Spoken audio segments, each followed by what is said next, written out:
Welcome to Tales from the First Nations. I'm Jay Idle, and every week I'll share with you a tale and ancient wisdom of the native tribes of North America. I'll be joined by my cats, Dawa and Fonzie, who will undoubtedly make their presence known at some point, so I might as well just list them as co-host. We hope you'll enjoy the tales and wisdom, raise your vibration, and enrich your life with us every week.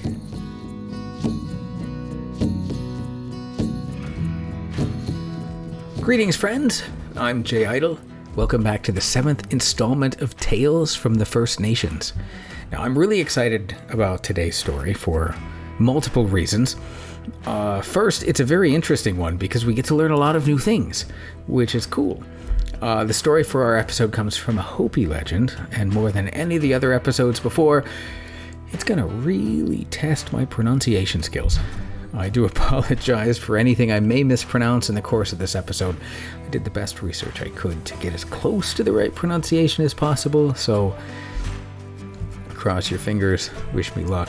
We'll see how this goes. Today, in our story, I thought it's a great opportunity to learn some more Hopi culture. I find the Hopi tribe to be really, really interesting and super cool, and today's story involves some very spiritual beings. And again, we're dealing with my research rather than my first-hand experience. They're pronounced Katcinas. They're very sacred and powerful spirit beings in the Hopi and Pueblo Native American cultures. I did also come across information saying that the Hopi tribe prefer the term Katsina. So based on that, I'm going to pronounce them Katsina because I don't want to be rude. Anyway, these benevolent entities play a really, really key role in religious ceremonies, dances, and rituals. They're really cool. They live in a place called Kishiwu, I hope, and act as intermediaries between humans and the divine by bringing blessings, guidance, and protection to people and communities, which I think is fantastic. Now, there's a large number of Katcinas, and each one embodies specific qualities relating to natural elements or animals. They represent aspects of life, such as rain, fertility, agriculture, healing, and so many other important parts of our existence. They're often depicted wearing elaborate masks and costumes during ceremonies, and these masks depict the unique characteristics embodied in any of the Katcinas specifically.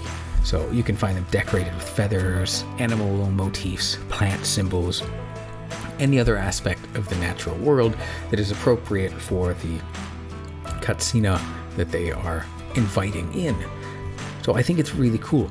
The Hopi and Pueblo people hold dances for them throughout the year, and each dance corresponds to a specific Katsina. The dances celebrate the changing of the seasons, agricultural cycles, and spiritual renewal. And the Katcinas, I really can't stress this enough, they are highly revered, and their presence is considered extremely sacred. They are very, very special, loving, and powerful beings, and they are always treated with the utmost respect during ceremonies. The Hopi believe that embodying Katcinas, they honor the spirits and maintain harmony in the world.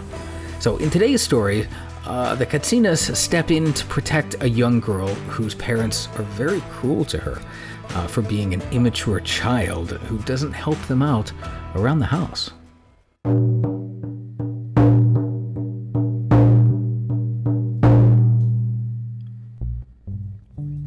There once lived a man, his wife, and their daughter.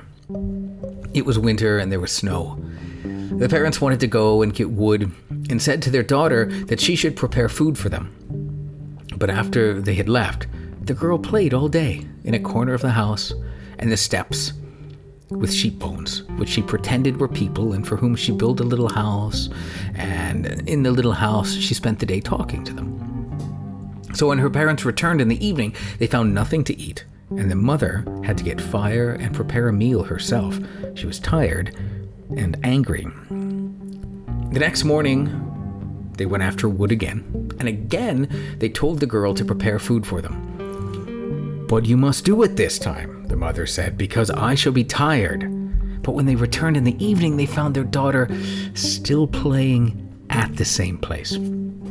The mother was very angry, and when she laid down the wood, she grabbed the girl by the belt, tore off her dress, and then threw her through a hatchway into a lower room and covered the hatch with a stone cover. When they were eating late, the father asked where the daughter was, since she had not come in. "Why, she has gone somewhere," the mother said, "because she has not come in." The parents finally went to sleep. The girl in her lower room hunted for a blanket and finally found a small one in which she wrapped herself up, and she also went to sleep. In the morning, the parents again went after wood without asking for their daughter. She stayed in the room all day and slept there again the next night, the parents going after wood again the following morning. Thus the girl remained in the room 3 days and 3 nights. On the morning of the 4th day, she was very hungry, and she hadn't eaten anything for so long.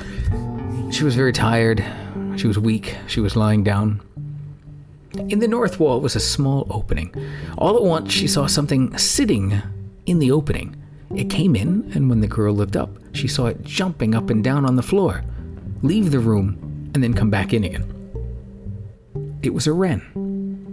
Finally, the wren came close to her and said, "Alas, that you are here that way, but just continue here that way. I shall go and hunt something for you." The wren soon returned with a string of ears of sweet corn. "Here, eat this," the bird said, "and then you must go out and come to the gap northeast of the village, where I shall be waiting for you." The girl ate the corn and then, removing the stone cover from the hatchway, climbed out. Her parents were eating their morning meal near the fireplace. She was using the little blanket as a loincloth, and she passed her parents and went out. "Where are you going?" her father said. "Oh my, that you did not tell me about yourself." The girl went down and around the east side of the village. "Don't go away," her mother said. The girl proceeded, weeping as follows. "How and go, oh my mother, nui mava mava, you refused me, refused awata, kawawata, bridal robe and belt, nui mava mava, you refused me, refused." The people on the housetops saw her, and some were angry. All at once they saw the Kokoshori, Katsina, meet the girl, take her on his back, and take her away. The wren had sent the Katsina. In a little while they came upon a water shield, which they mounted. They were then carried away to Kishiwu, where they arrived very shortly. They came to a spring which was the door to their kiva. This door the Kokoshori opened, and they entered. The little girl lived there with Kokoshori, and beside her many Katcinas.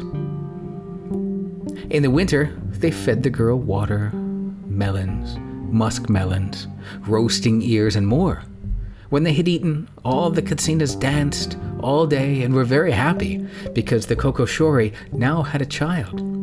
They brought much sweet corn and gave it to the girl. Every evening they had a dance. At last the girl had grown up to be a maiden. The Kokoshori often went to Oraibi, the Hopi village, and saw that the girl's mother was very homesick. She did not go anywhere, but was lying down all the time.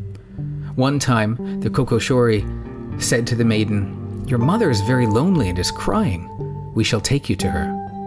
The girl cried and did not want to go, but the Katcinas said they would pity her and visit her sometimes. Soon, all the Katcinas dressed up and took the maiden to the village. When they arrived, they danced at the place where the sacred rituals were held. While they danced, some of the women recognized the maiden and told her mother. The mother did not believe it. "My daughter is gone," she said. Her hair was all tangled, as she had not combed it for a long time. The Katcinas then danced north of the village. The father said, "Maybe it is her. I shall go and see." He looked and saw that it was their daughter. He was very happy. He at once made offerings to them. When he was done, he went down and gave them to the Katcinas.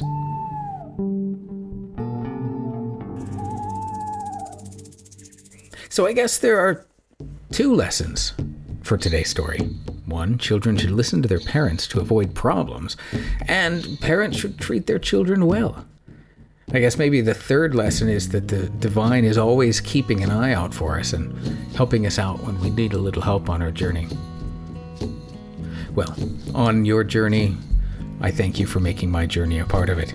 I offer you my thanks for joining me on my journey and on this podcast.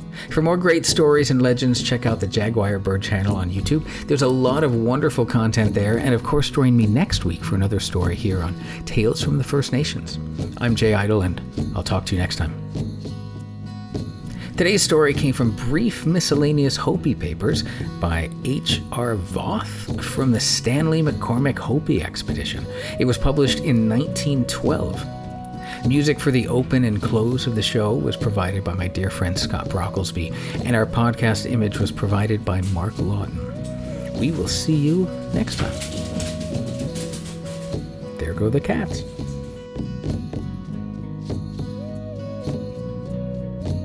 All right, that's it. How'd we do, Dawa? Phones? Excellent. Then I'll share it.